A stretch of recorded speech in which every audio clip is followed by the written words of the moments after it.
بلوچستان سے ہمارے نمائندہ سید مظفر آغا سرانان کے مطابق اسسٹنٹ کمشنر پشین محمد اعجاز سرور نے میجر نصیب اللہ خان، ملک عنایت بٹزئی، یونس خان، پریس کلب سرانان صدر سید نور الدین آغا، ملک شمس اللہ کاکڑ، نیاز محمد صاحب اور دیگر لیویز آفیسر، لیویز اہلکاروں اور قبائلی عمائدین کے ساتھ الوداعی ملاقات کیا۔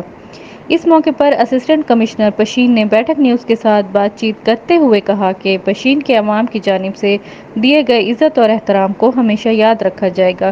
پشین کے عوام باشعور، امن پسند اور ملک و وطن سے محبت کرنے والے لوگ ہیں۔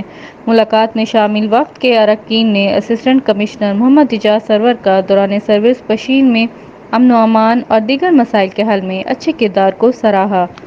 بیٹھک نیوز ایچ ڈی سے جڑے رہنے کے لیے چینل سبسکرائب، لائک اور شیئر کریں۔ گھنٹی کا نشان پریس کرنا نہ بھولیں۔